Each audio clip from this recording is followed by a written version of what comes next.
All right, good afternoon and welcome to Sunday Evening Coffee. I am Brian, and sitting beside me tonight is Crystal. Hey guys.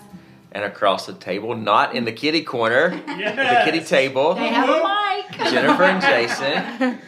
I kind of like this side. Yeah, Up here. yeah. I think we can make this work. You're kind of bobbing our end, but it's all good. I kind of have to be in control. So.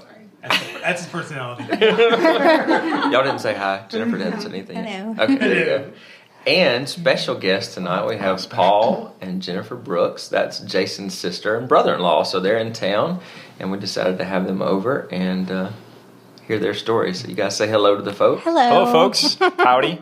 And we do have somebody in the kitty corner tonight. Jason's mother, Sheila's back in the kitty corner. You have to lean down so you can wave at the camera.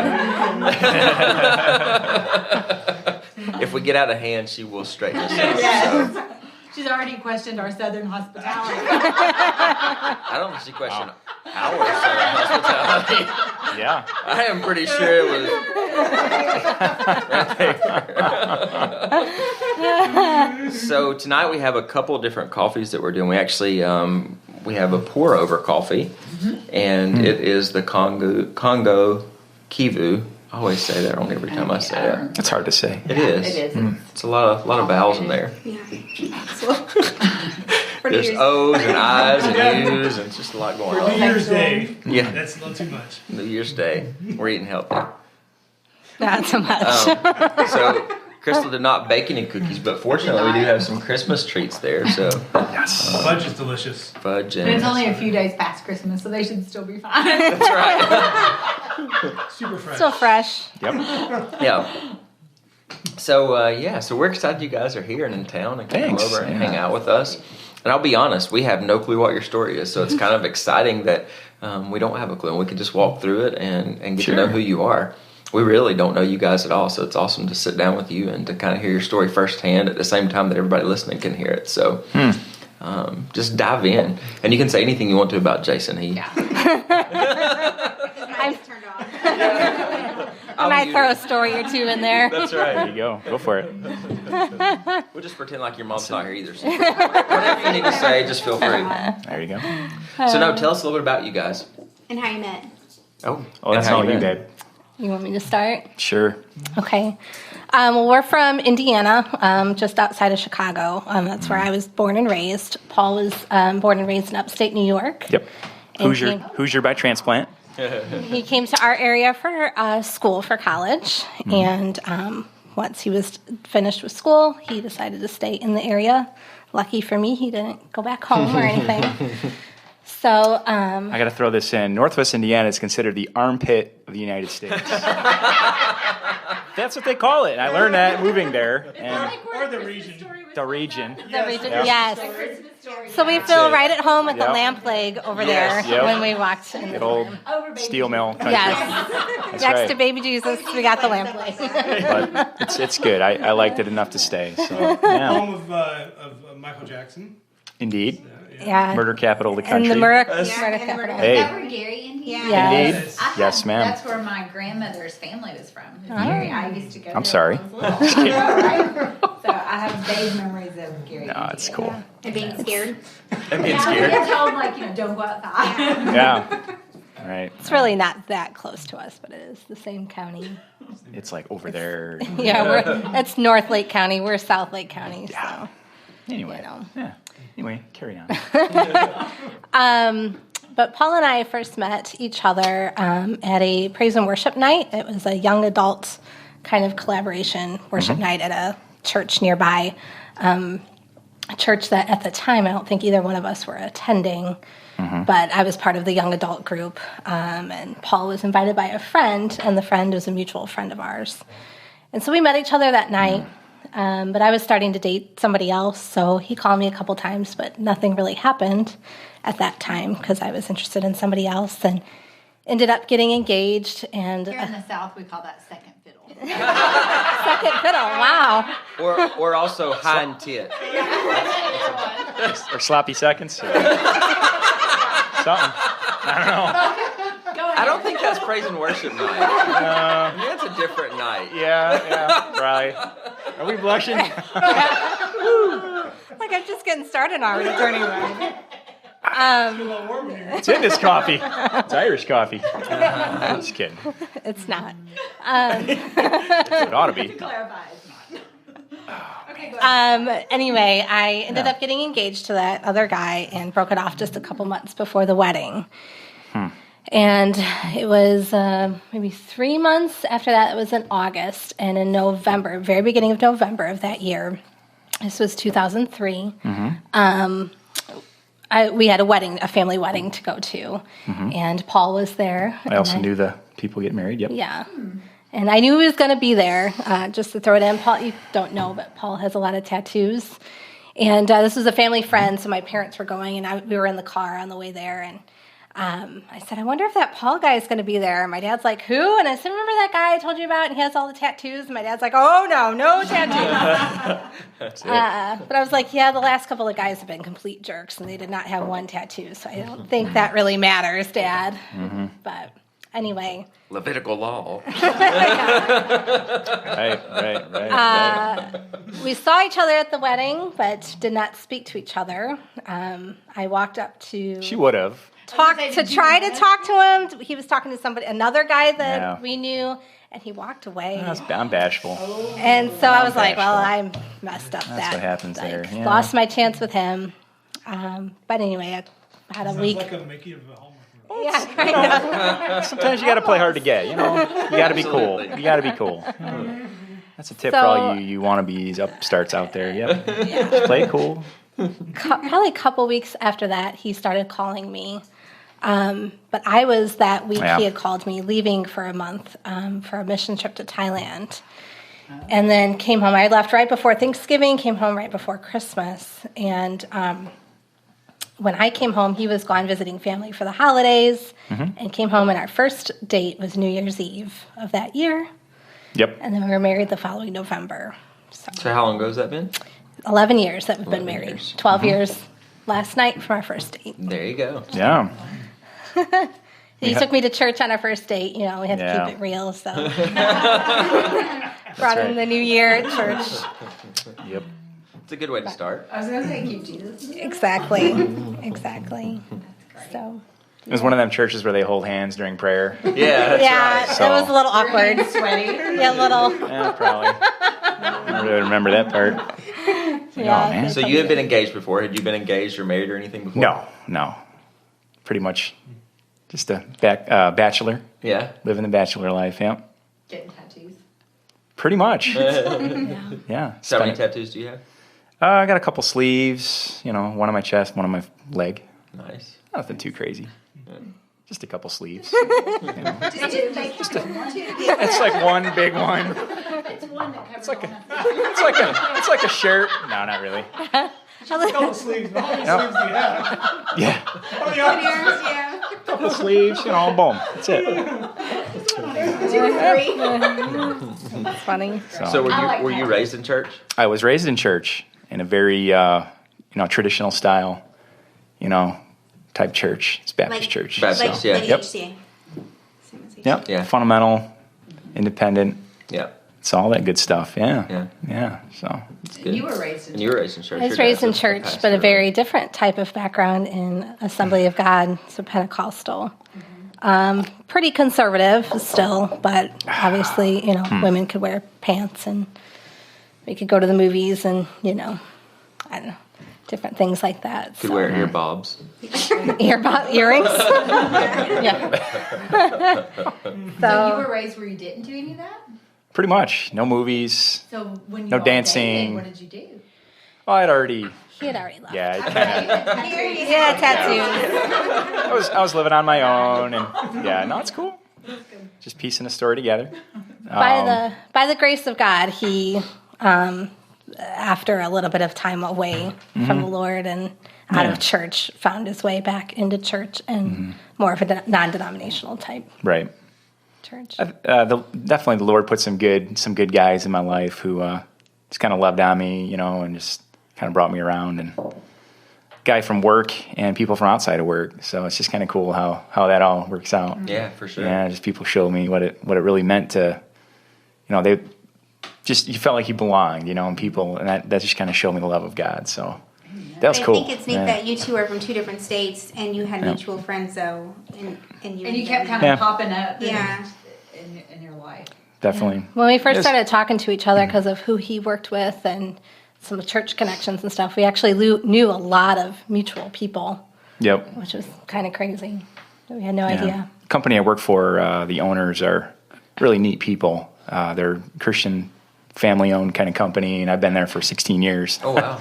Yeah, so I've kind of seen a lot of people come and go there. And actually, the one guy who was really speaking in my life at one point was, we were going out to lunch and things like that together at times. And he's a pastor now of a church in the area up in Northwest Indiana. So, yeah, he just kind of, he put it out there one day. He said, "Hey, man, I see some of the stuff you're doing. It's just not cool." And he goes, "You need to, I really care about you." And he just said things like, "You're better than that." And yeah, I've never actually thanked him for that.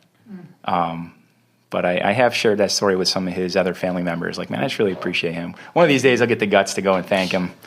Awesome. Just to kind of say, "Hey, thanks, man, for having the guts to be a real friend." So that's right. That's important. The truth and love. What you don't want to hear. True that. Exactly. Truth and love. It's So easy for us to think as long as you go to church. I think that we get our Christian walk so messed up when the most important thing you can do is be who you say you are at work or wherever you're planted at to speak into people and to be honest and love. It's not about going to church every Sunday. It's about who you are day to day and living for the Lord in those situations. Sure. And how often do we maybe miss those or not see the value in it when years later you have somebody who is saying, "Thank you for being honest with me." Right. I think it's so easy to overlook that. Right. And how I was living, I didn't deserve to be with a godly Christian woman at that time. And I knew that. And that's when she was kind of coming around, and just the thought of, yeah, she's really nice. I kind of like her. And just even thinking about myself, like, I'm not being the man that God wants me to be right now. And I know that. And my parents were, still, and I didn't want to live with my parents. They lived in New York. I was in Indiana. And I was fine with that, having that, the Red Sea in between us. And, seriously, I wanted to spread my wings and fly and do all that, pave my own way and just be my own man, But unfortunately, some of that just wasn't rooted in the foundation that I was given. So, I got invited to go with some of these friends to this New Attitude conference down in Louisville, if I'm saying that right. Kentucky, is that right? Louisville. I can't even do it. So It's better than Louisville. Yep.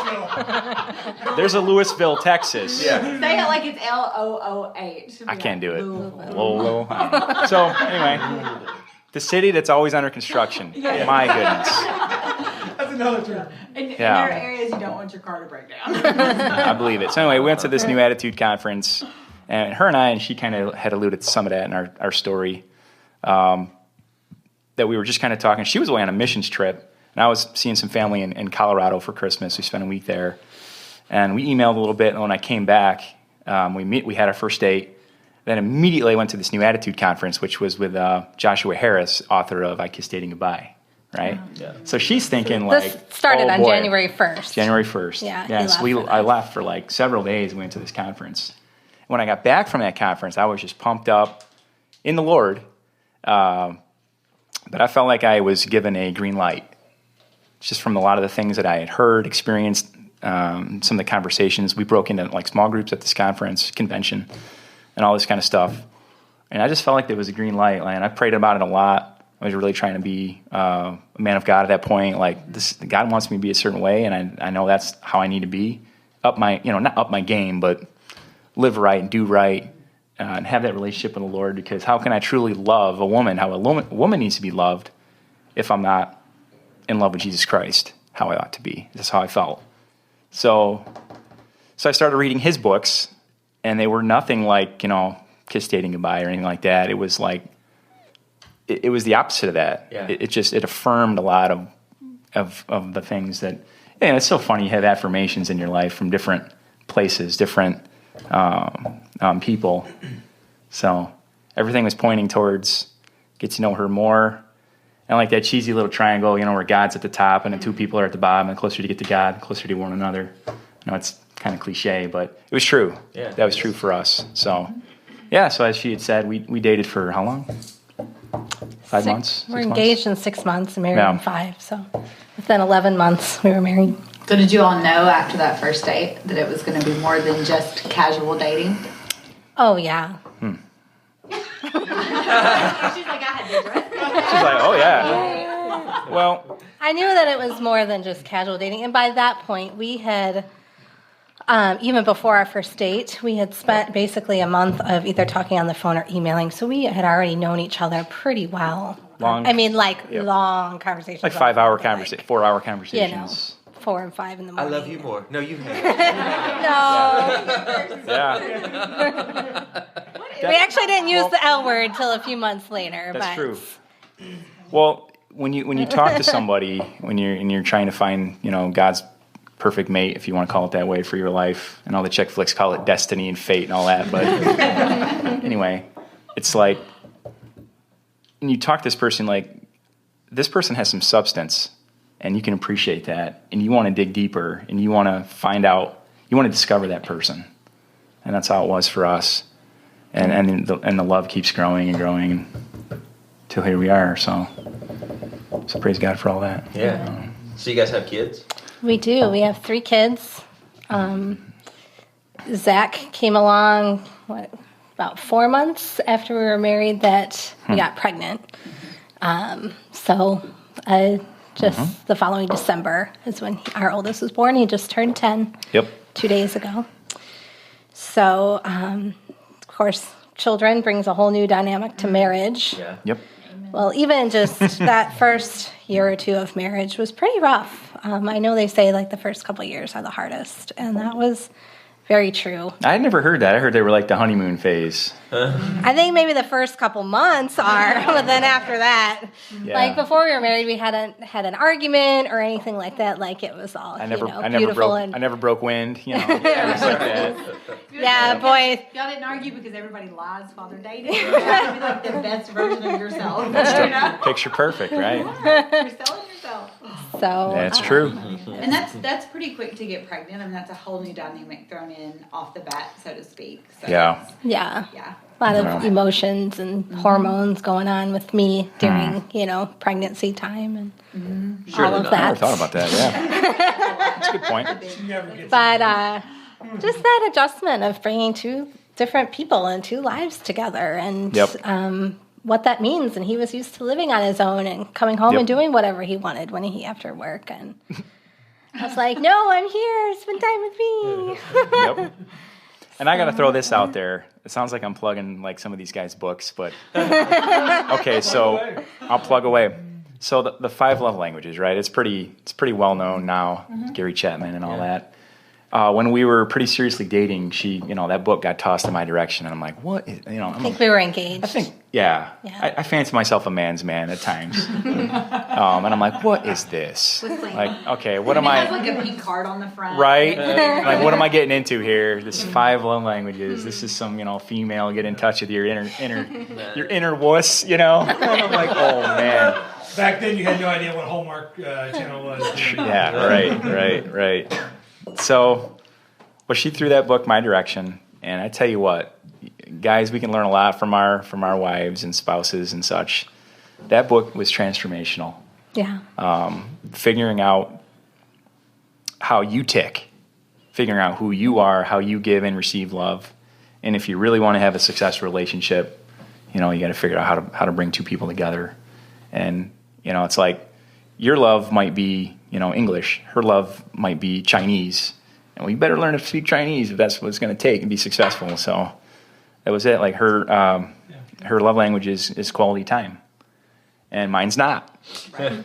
I'm just good, I'm a words guy, somebody feeds me a compliment. I'm, Mark Twain used to say, I could go for a month on a good compliment. That's right. Dang, that's like, I play at church in the praise and worship band, and like a couple Sundays ago, one of our worship pastors, he's like, Paul, you nailed that part.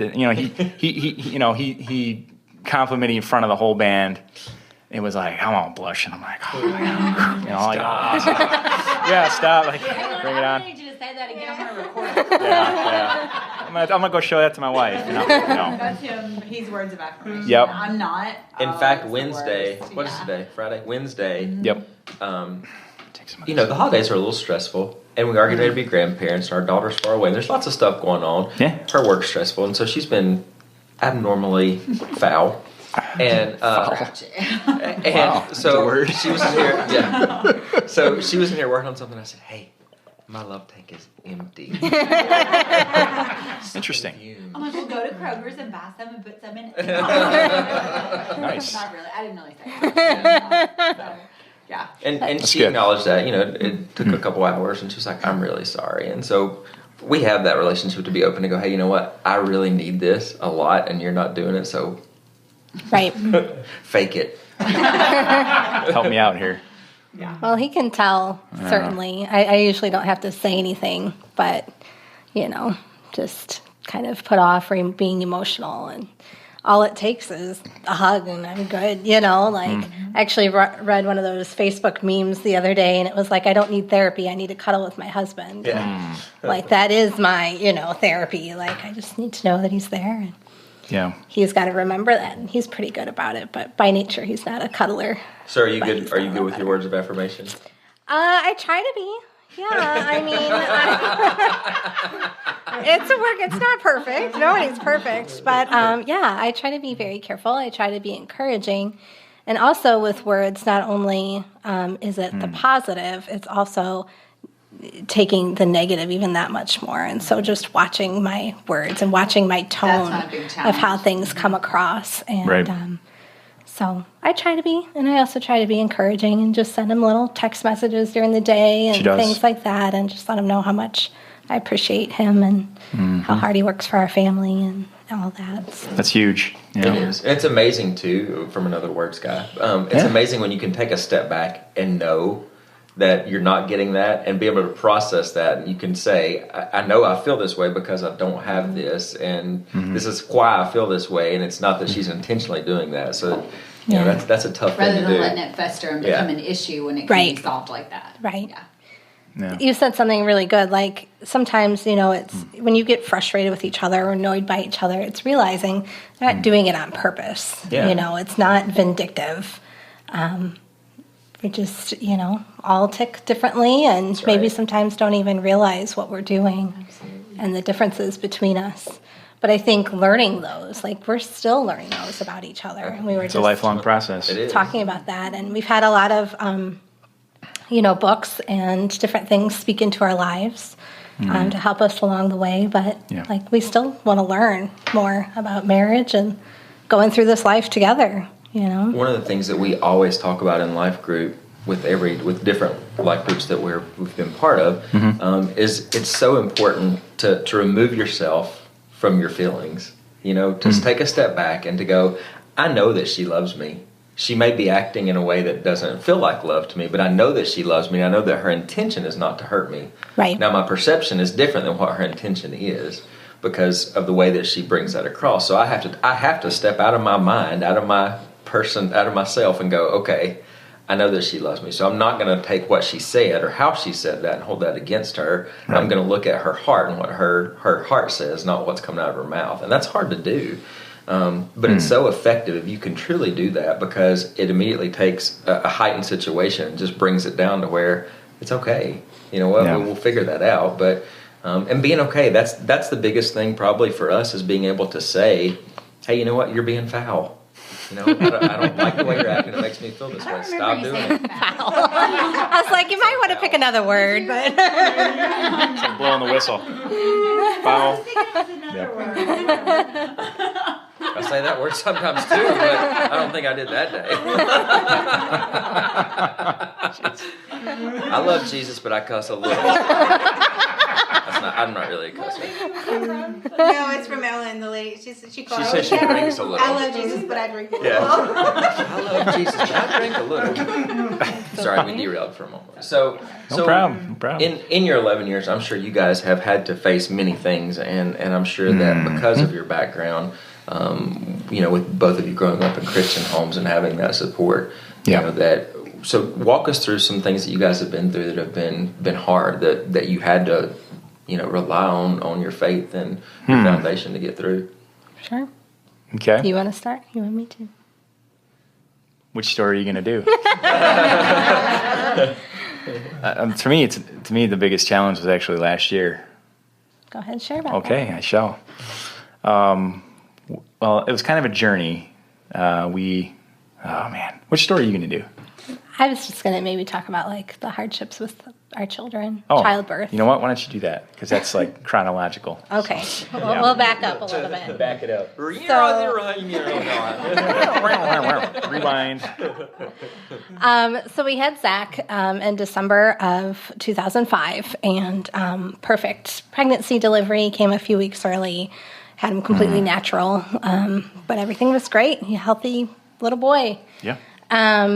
And then in 2007, we had our middle child, Evan. And I was due with Evan right around Thanksgiving and ended up having him early October. I had preeclampsia and didn't know it. We had, the day before I had him, gone to to our doctor, and he was like, he's not growing, something's going on. We need you to go to Chicago for an level ultrasound. That's right. And so that was planned, and I woke up during the night in extreme pain in my upper abdomen. And I thought it was gas or something. I'm like, what is going on? And I'm just like, oh, take a shower. This will go away after some, rubbing it, whatever. And so early morning, I called my doctor, and this was Paul's up getting ready for work kind of thing. And he was like, well, why don't you need to come into the hospital. So I went in, and my blood pressure was through the roof, and all of a sudden, it was a rush of doctors and nurses. This was a couple of months before he was even due. Yeah. I don't know if so you said this that, is it was pretty taking early. us by surprise, like, what's going on, Yeah. But come to find out, and they hooked me up to magnesium and stuff, the preeclampsia was pretty severe, and both of us, our lives were on the line. The doctor was unsure at first what to do. Usually when the baby is that early, they want to pump you with steroids to try to get to the baby, but he didn't think we would have that much time. And he actually had to step out of the room and just I just need a moment just to figure out what we need to do. Wow. And then he came back in and said, we don't have time to wait.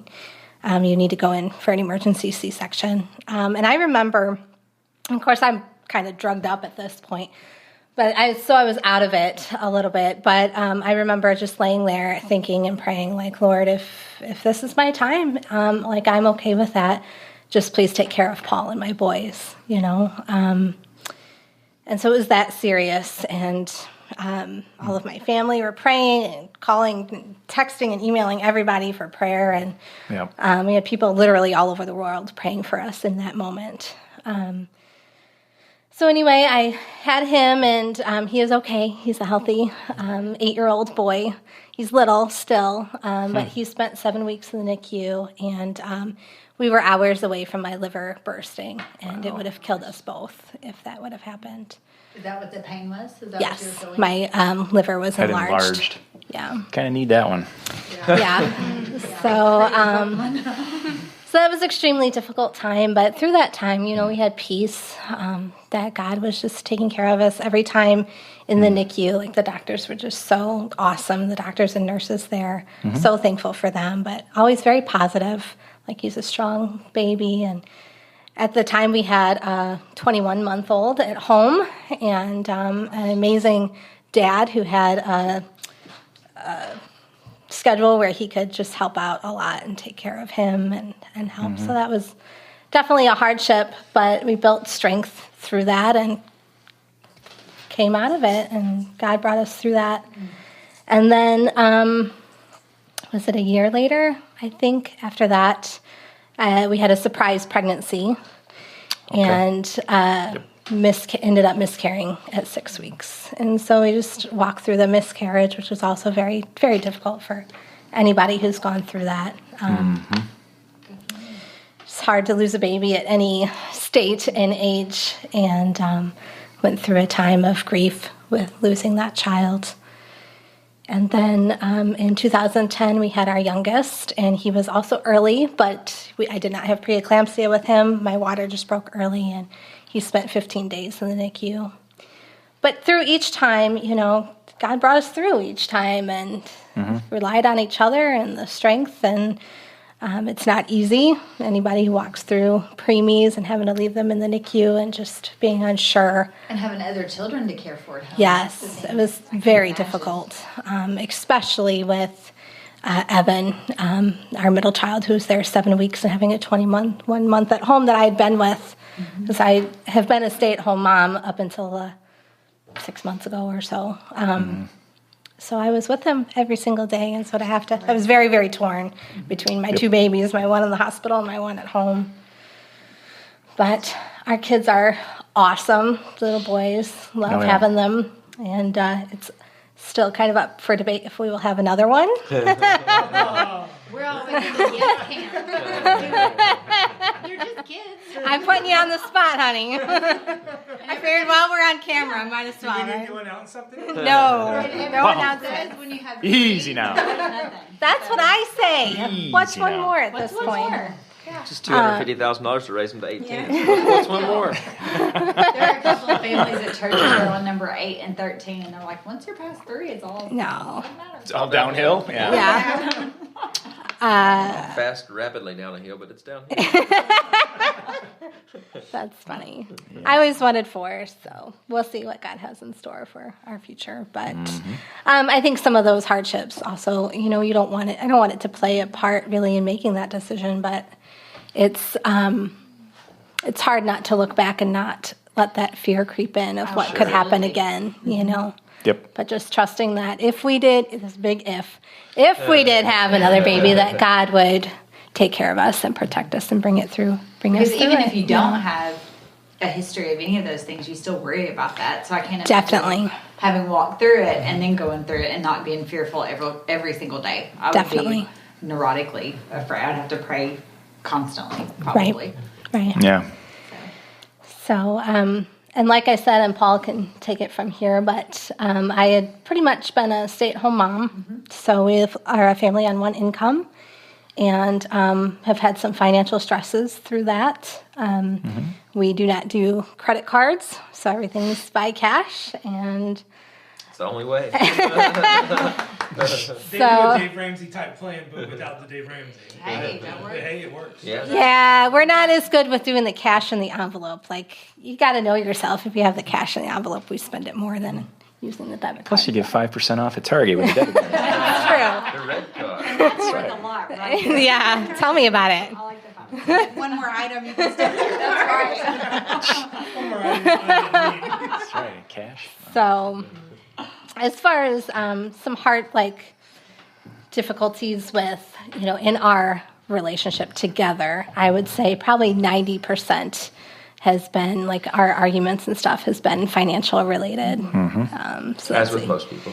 Yep. huge part, huge thing. So, I know. And we've never been, poor as far as I know. we've been very blessed. But very blessed to have steady work, especially through the down economy in the last 6, 7, 8 years. But God's been faithful through that, and I just got to say too, I told Jen as we were having Eli, our youngest, who's now 5. I was like, babe, remember this pain. Remember this pain. This is a lot of pain. There's the husband. The C-section, way to be encouraging, right? Yeah. Most people are like, oh, you don't remember that. You don't remember the pain. Remember the pain. This is bad. Look at that scar on your stomach. The flip side of that is you could just not have sex. Wow, well, that's not an option. So, but I just got to say though too, just a shout out for a couple of things. Just for having a support system. Sheila's over here, and my mother-in-law, Jen's mom, and just her and her dad, and grandparents, things like that. To not have a support system is like, I don't know how people do it. Yeah. And having good friends or church friends or neighbors or whoever you're close with, people you can rely on and trust. And if you're on an island, you're going to sink. So just praise God, thank God for people who step up and help out during those times. And Definitely. yeah. And then for what women go through during all that childbirth, 8 kids, wow. Yeah, I don't know how people do it, but 3's, it was huge. So. Maybe 4. Let's see. Trying to help. Who are you trying to help here? Help her. I'll pay you later. Yeah. See, they have 3 boys and we have 3 girls. And so I think they're probably going to try to do for the girl. Maybe. I just always I wanted don't 4. I will tease them that I got the better end of the deal by having 3 boys instead of 3 girls. I'm beginning to think that's true. I adore my nieces, though, so if they watch this, Teenage girls. I love you very much. You've got the easy part right now. Yep. No comment. Do you guys agree with your girls? It's good times. A little less drama, but they're rambunctious, so you got, Yeah.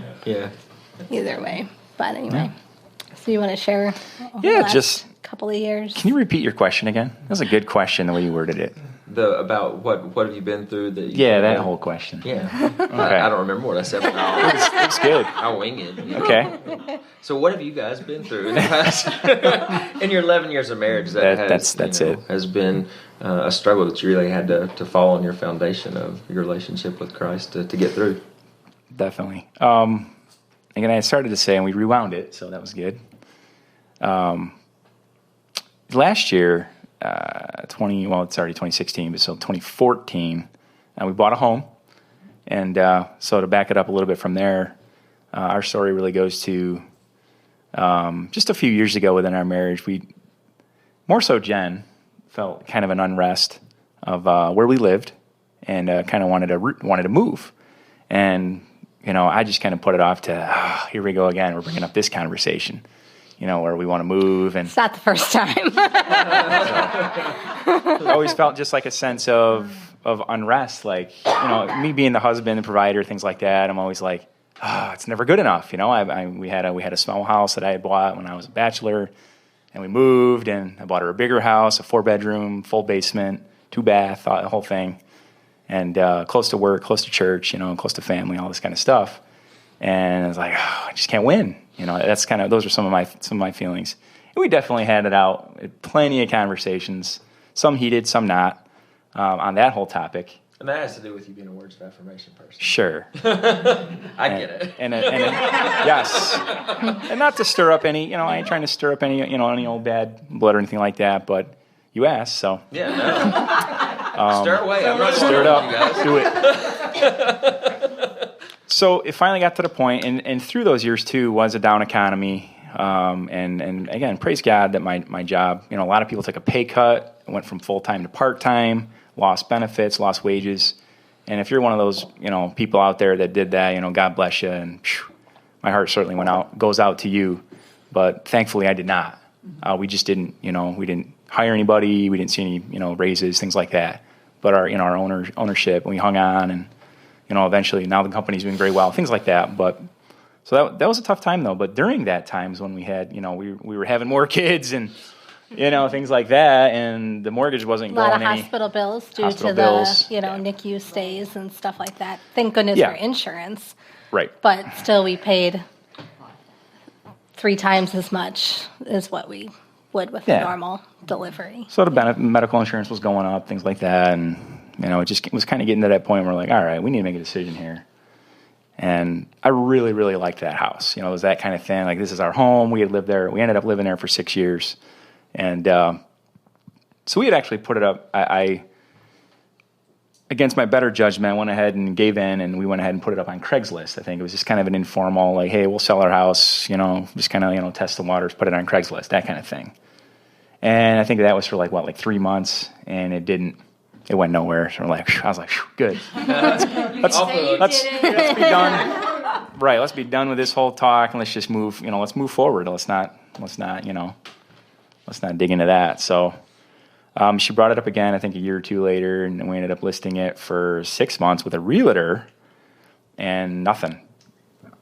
So I was like, see, babe, it's just not meant to be. This is not happening. But So then, I don't know, I guess we probably had a big fight or discussion at some point Discussions. after that. And we went ahead and I guess it was February of 2013, so a little over 2 years ago, we broke down and we prayed a lot about it. And we just said, all right, if we're going to move, it's going to be for the right reason. It's not going to be because you or I want to live in a different state, you know, the grass is greener over the septic tank, as they say. None of that garbage. It's got to be for the right reason. Why do you want to move? Why are you discontent with where we're at? And that was big because I wanted to pay off that house and that whole thing, like live there and pay it off and do that. And yeah. I attributed it to like HGTV, seeing all it's gotten these. me in trouble a couple of times. Well, it's all good. I mean, it's wasn't fine to for those doctor up reasons. your stuff, and you want to have nice things and look nice and all that. And I can appreciate that. We've never been those kind of people that I got to have a bigger house and got to have the nicest car. We're not that way. But anyway, so we prayed about it a lot, and I kind of drank the Kool-Aid on that one. I said, all right, fine, we're going to list it. And we're going to move. We're going to pick an area that we want to move to, and that's where we're going to be. And so we listed it in February, and it sold after 40 showings finally in April, right? Yes. And It then only we took a couple months to get 40 Right. showings. it's a couple months, so we sold it. Lost $10,000, but we sold it. I feel like God would, fine, have it your way. That's what I was kind of wondering. Like, why is this not selling? What a We've king. tried like There 3 you go. times. Yeah. So then it's funny too. Right after we moved, I got a raise and a promotion at my job. I got a raise, and then I got a promotion, which was another raise. Right after we sold that house. So I was like, man, what if we had just hung on? We would have been fine. Yeah. But you can't think that way. My main reasons for moving and selling was just to not have as much financial stress, to lower our mortgage, because it wasn't, I mean, we were making our bills and everything, but it was just stressful month to month, and just brought a lot of stress. So we decided, and this isn't Dave Ramsey. I don't know what this is, Dave Ramsey, but we wanted to be able to save more and give more. That was our Dave thing. Ramsey. Is that Dave Ramsey? Yeah. I thought we came up with that. I thought we got a word from the Lord. What or is something. his line? Like, live like no one else so you can give like no one else or something? Yeah, whatever. Essentially the same. So just to be able to save more and give more to the Lord, Which was to the originally kingdom. Larry Burkett years ago before Dave Ramsey. Right on. So we sold it, and then we lived in a rental, and that was a process. Yeah. Then finding a new home, we didn't expect to have to rent, but we were picky, and we were. The housing market's a lot more expensive where we live than it is here, and we were lowering our price range, and I wanted a fixer-upper or something we could invest in, and rehab, and HGTV it. So that's what we did. We held out, and I feel like, it's so funny because during that process of waiting, we never signed a rental lease. We and the Lord provided again and again for places to live. Seriously, like He just kept. It was all month to month. Yeah, speaking to people who was pretty cheap rent, except for the one place. But So you moved multiple times? we moved 3 times. Oh. We were in little. Yes, it was crazy. Was your stuff in storage? Like, Yes. So like suitcases. And they were small cottages. Yep. And so they all had furniture in them, so we had very little of our own That's things. not as bad as it still. It was still a lot. It was a journey. Yeah. And it was just, each one, because the first one, it's like, we're only going to be here a couple months. It's very temporary. As soon as we find a house, we're out, Yeah. And that was our thought the whole time. We didn't know it was going to And just it took take you, 2 years? So we year were in the and a one half. cottage for 3 months, the entire summer of 2013. Then after that, we were in a cottage from September through May, and we had a deadline. Like, we got to be out of this guy's cottage because they use it during the summer. He's going to use it, like Memorial Day and in the summer, things like that. So we knew we had to be out. We had a time limit. So every week, every month, and God bless her. And I'm at work, and she's like working, looking for, calling realtors and doing all this stuff on the internet, and trying to find something in the right school district, the right price range, just the perfect kind of thing. We were like she said, we were being really picky. We're like, hey, this is it. Like, we're not moving again, that kind of thing, And Yeah. It was So anyway- a very stressful time. And a lot of stress on our marriage also. Jason and Jen were just saying this. You were just saying this yesterday. How that, like, at the beginning of the year, you guys or you had fasted. And you do the fast and you like pray for something specific. And this just made me think of this. And I forgot that we did this, but it was almost a year of us not finding a house, being very frustrated with that. And like, then you're starting to second guess yourself. Like, as a man, like, oh, why did I listen to my wife, right? Like, this was all her idea, and I kind of gave in, and here we are. And we got like Adam and the apple. you know? So we're like, what the heck is going on? Like, Lord, was this of you? And then you're starting to doubt all that, you know? And so then we actually did. We actually prayed, you know, I think we came home from work one day and just said, you know, we just need to fast about this. And we didn't tell anybody. We prayed and we fasted about it. Do you remember that? Oh, yeah. And this to speak to the power of fasting. Jason got a job, like needed a job and got a job. And you guys prayed about it, like a house, and you fasted. And it's just something about that. It just unlocks God's attention, and it just opens doors. But anyway, I ain't trying to preach a sermon here, but giddy up. But we did that, and I don't know if it was a couple of months later, we ended up finding after bidding on several houses. And I was gonna say, we also lost out on like 4 other homes. Yep. That we were trying to get. Offered full price. We were at full price or above on all these homes and lost out to other buyers. And that was another thing, like, what is going on? Right. And then we prayed and we fasted, and we ended up getting a house, probably better than maybe a couple of the other ones that we looked at for very cheap. And we outbid 5 people on that house. And, you know, God was good. And that's actually the first time we've kind of shared the full story of that. So... Still in the process of rehab. I was gonna say, how are you? Yeah, it's coming. You know, I'm very cute. it's coming. So, Has it allowed you to do what you wanted to do? Save more, give more? Yes. it has. And less stress. Stress. Financially. Yep. Like, Which means less stress on the probably in the Yep. the first time, this occurred to me not long ago, actually.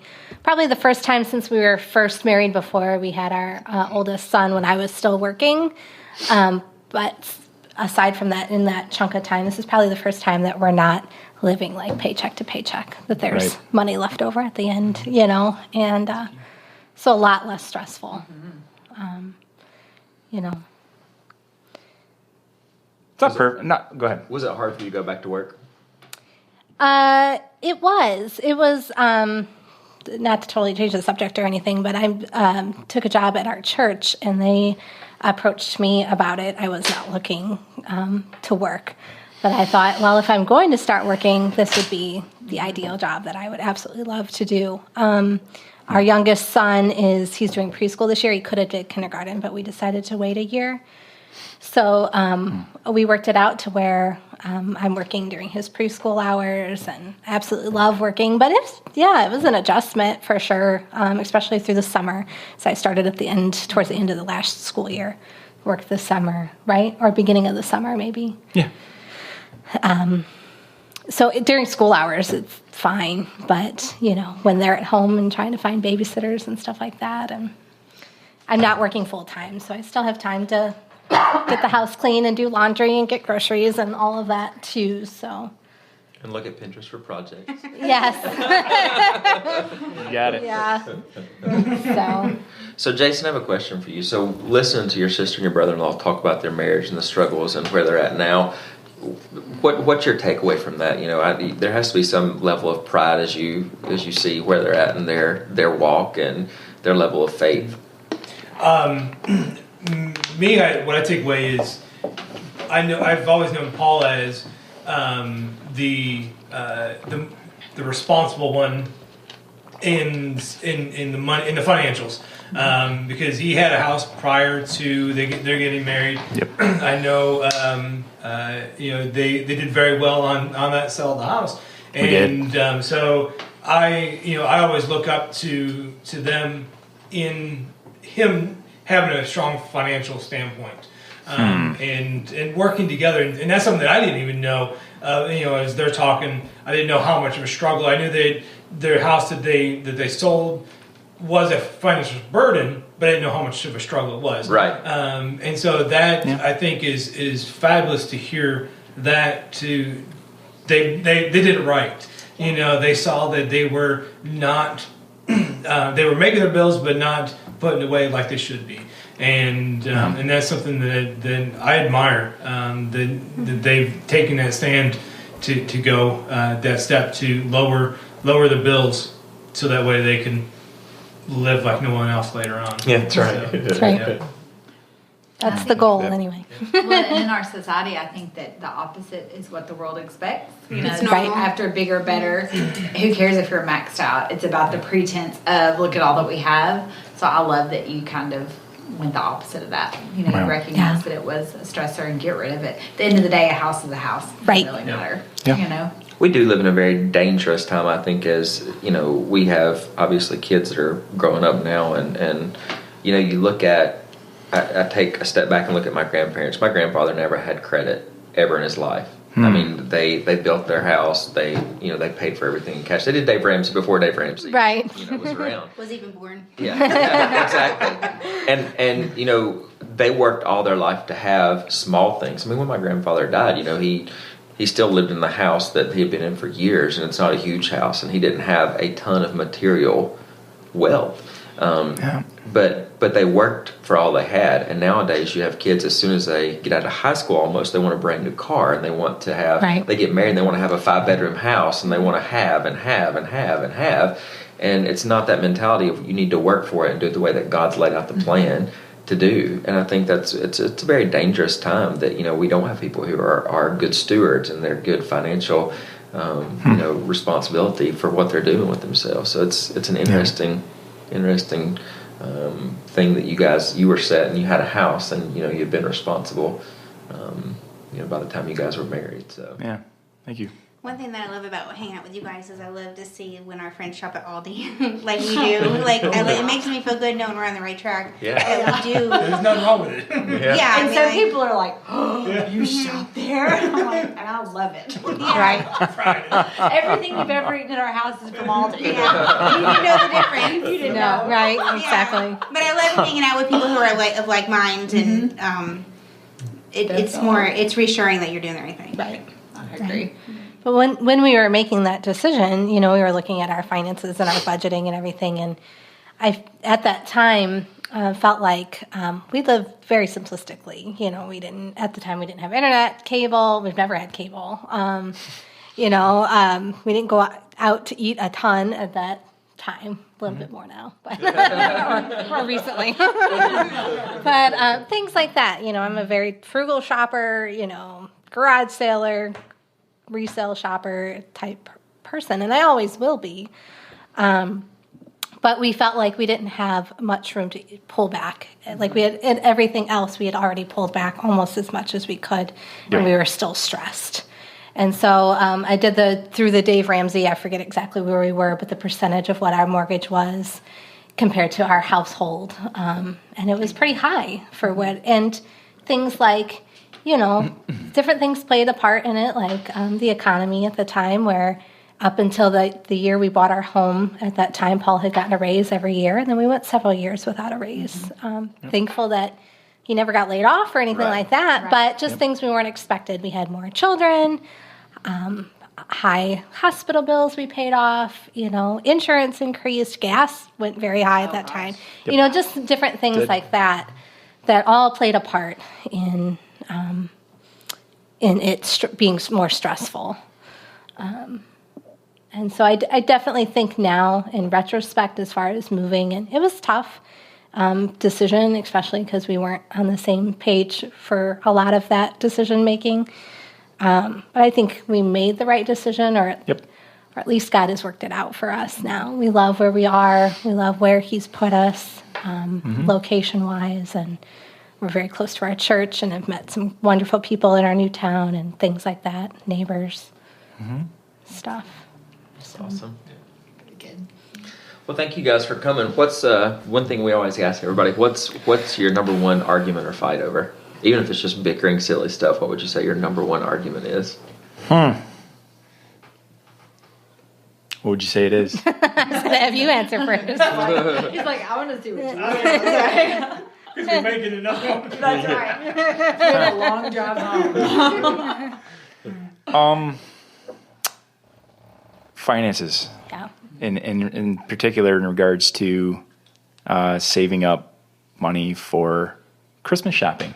Hasn't that been the number one thing every year? It probably. Do you have an envelope for that? No, We need to. but We need to. probably We need should. to. We need to remedy that situation. We've done Yeah. it, and Yeah. it's made our life so Yeah. much Start in January. That's so fantastic. Yeah. You just stick money in it every January. month. Yeah. Just determine. We need to do And that. it's done. And don't There's touch no it. fight. It's already done. This was the first year that we actually kind of set a budget and stuck to it. So the number of people you buy for doesn't decrease typically. You know, Increases it. it increases. So Yeah. Well, and that's fine. And we don't not- go crazy. Like, we don't go crazy with our Right. kids, but even, adds up. it adds up. Yeah. Yep. In part of one of the things that we will even do better this year, in part of planning our 2016 for Christmas, we'll not only just say our budget is X dollars, we'll say we have X dollars for this person and X dollars for this Which person. I did last year, and And- literally put that cash in an envelope with that person's name That's on it. fantastic. We And didn't when do it it was this done, it year, was done. but I did it last it year, was and it so was much so much better. better. Because Yeah. then it's not a, No. oh, well, I need to buy them one more thing or whatever. No, that envelope's Their empty, envelope so- is empty. They're done. Right. Merry Christmas. Right on. Or if it's even fine good. to say, you know what, I don't have an envelope for them this year. I love you. Here's some cookies. You didn't get enough blood. That's funny. So, but it So- makes you accountable to yourself. Yeah. Which is I like it. That's helpful. So. Yeah. Thank you for Because that. I'm a Very go good. and one more thing. Yeah. Nope. This pile's Done. bigger than this pile. So Yeah. yeah. Oh, we yes. gotta make it even. No. Yeah. We do that. That's We go helpful. through that. So, I know. It's good stuff. I wanted to share something a little bit differently. I would say that our number one thing that we argue over is finances, and especially at Christmas time. But something more silly, almost, is there's a source of contention with video games in our house. And so, look, he looks at me. Because you have all boys. Yes.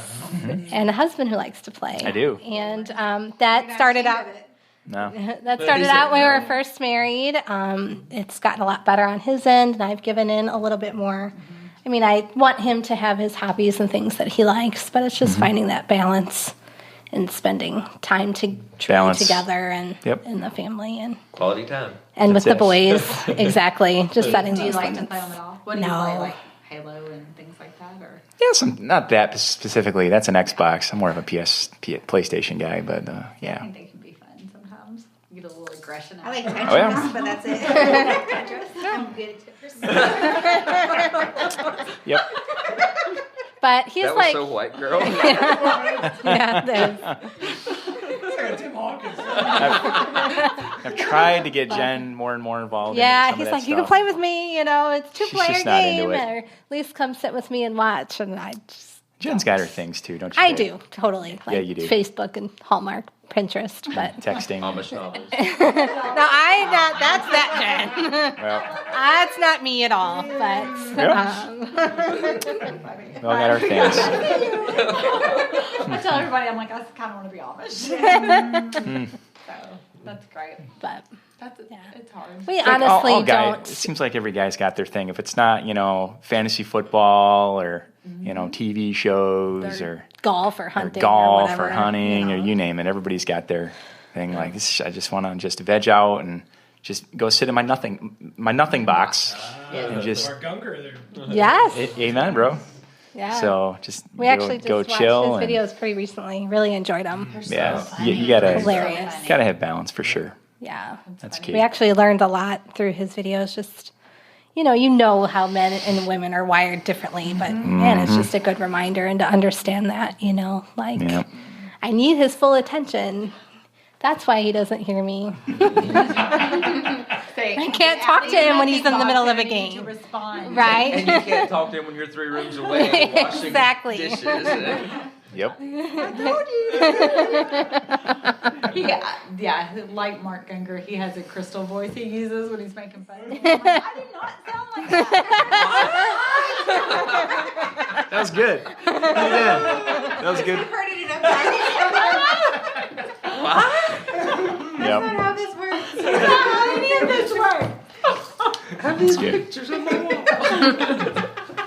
Oh my goodness. But Yeah, so well, seriously, thank you guys for coming. Oh, and thank you for taking the having time us. Out. I know it's precious family time, and you guys were willing to take the time out to come yeah, and talk thank to you us. for Thanks for having having us. us. It was fun. Hope you guys have a good rest of your visit. Thank you. enjoy For your sure. time with- Did you drive? We did. We did. Yeah, it's about 7 hours. Yeah. 8 hours. Depends who's driving. And they ran into traffic. Yeah. too, so. Oh, yeah. Yeah, bad Maybe a long traffic. days back on back, hopefully. We'll see. Hopefully going back, since we're going back tomorrow, not on Sunday. I would imagine Sunday is going to be heavy traffic day. Everybody heading home. Yep. But yeah, thank you for having us. Absolutely. This was fun. Absolutely. And thanks for the wonderful Southern hospitality. Indeed.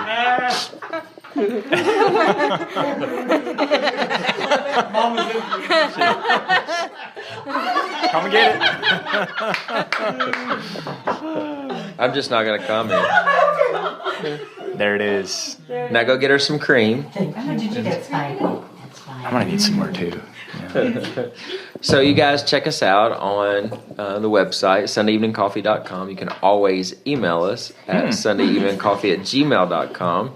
And it's funny that you guys mentioned the love language because that's actually our marriage toolbox topic for this month. So that'll be out the last Sunday of January. So Excited about that one. It's Yeah.